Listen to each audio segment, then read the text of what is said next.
Hello boys and girls, welcome to my channel, I'm ForClassic and welcome to BenchART. So for today what I do have in it is Mortal Shell, a game developed by Code Symmetry, and it is using Unreal Engine 4. This is their first project, alright, it's their first game, and they created a very good clone of Dark Souls in here in my opinion. And today we are about to test this game on the MX130, which is exactly the same thing as a GT 940 MX. So as you could saw, I was playing the game at 720p low settings, but as you can see the grass, it is a little bit weird, so it is differing all over the place. It seems like it is half transparent, and it has jags all over the place, so everything it is pretty weird. The only way to fix this is to enable anti-aliasing to high. This enables TAA, alright, and this is how you should use. And as you can see, everything it is solved right now, and the consumption of TAA in frame rate is just 1 or 2 frames. But unfortunately, as you can see, I'm running the game at 27 frames per second, so I also need to drop down the resolution scaling to 75%. And well, it looks very blurry at the moment. Okay, so let's take a look on the requirements. So as you can see, these guys ask for an i5 from the 4000 generation or an AMD FX, 8 gigs of RAM, and a GTX 970 or an AMD Radeon R9 290. So this is very steep requirements in my opinion. Asking for a GTX 970 of minimum, it seems way too much. So let's check how this game performs in multiple different settings.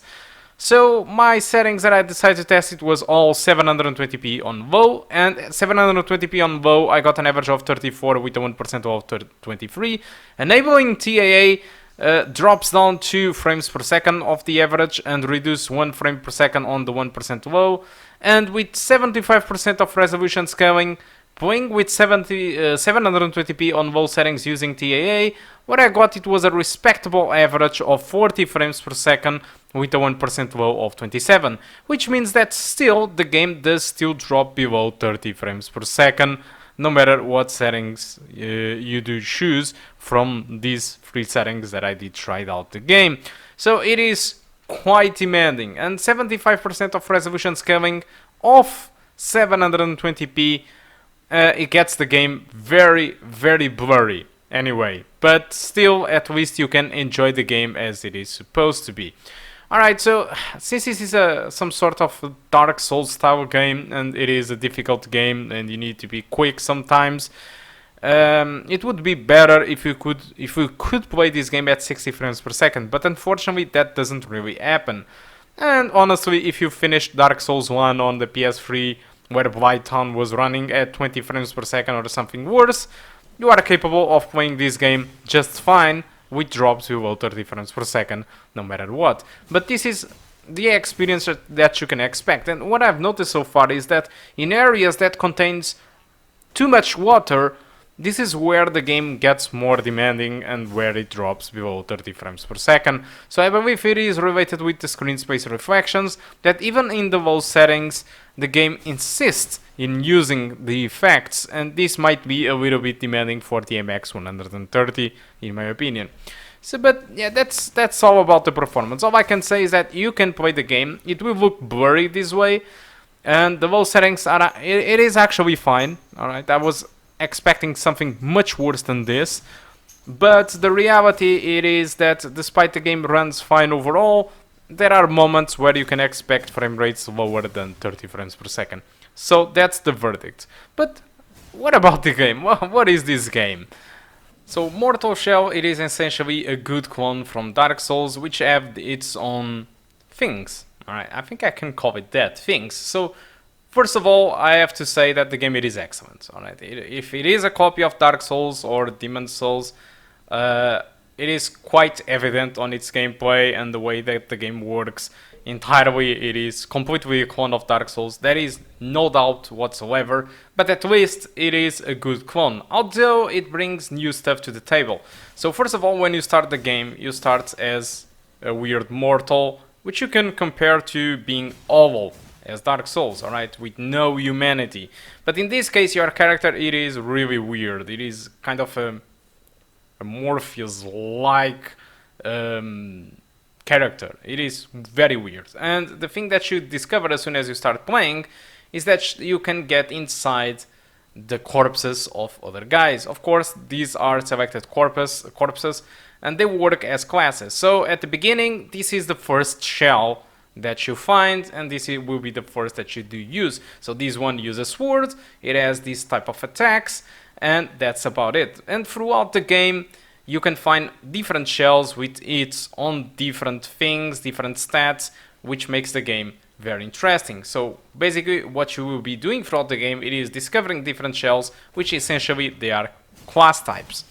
Of course, you can evolve your own skills, and that's the way that it works, the same way as Dark Souls. So you need to collect souls, which in this game has another name, and you can evolve the character the same way as you do on Dark Souls. So the same thing applies to when you kind of die in this game. So when you die, you get back to the checkpoint. Every enemy, it is alive again, and you need to retrieve your own soul, and that's about it. You get your souls, okay, again to your character, and well, it's exactly the same thing as Dark Souls. The difference in here, it follows a little bit more like the Sekiro type of dying type, because you can die one time, and what happens really is that you get out of this shell, you get expelled from this shell, alright, and you have a kind of some seconds to get inside of your shell again, because obviously without the shell you are just a weird character with no HP. So if anybody hits you with anything, you will die immediately, and there is no second chance for you. So the difference is, instead of you die and you revive immediately, what happens really in this game is that you die, your corpse, it is expelled from the shell, and you need to go back as fast as possible inside the shell again to have full HP again and proceed with the thing.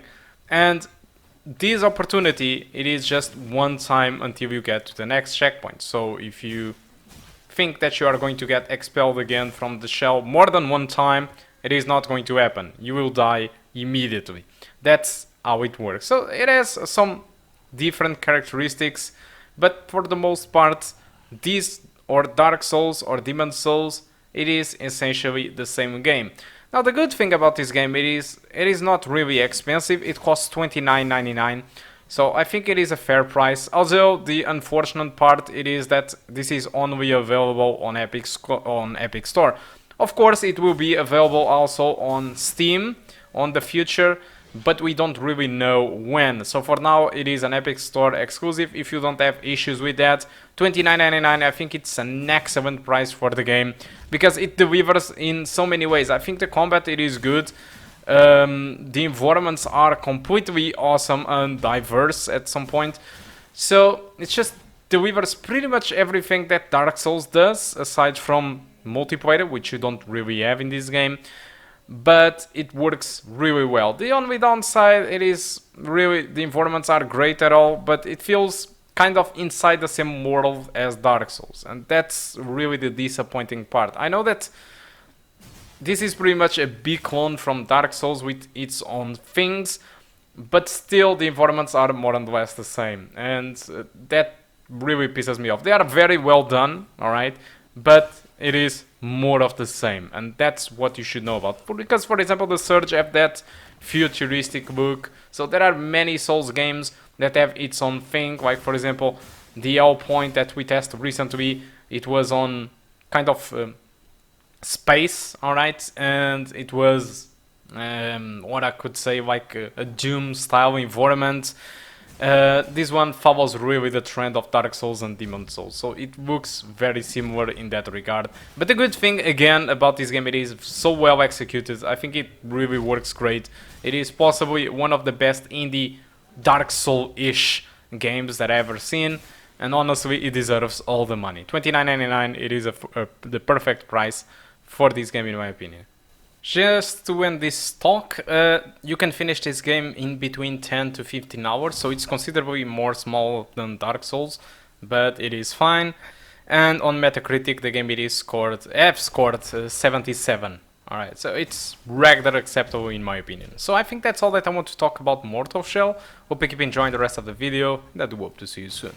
Goodbye.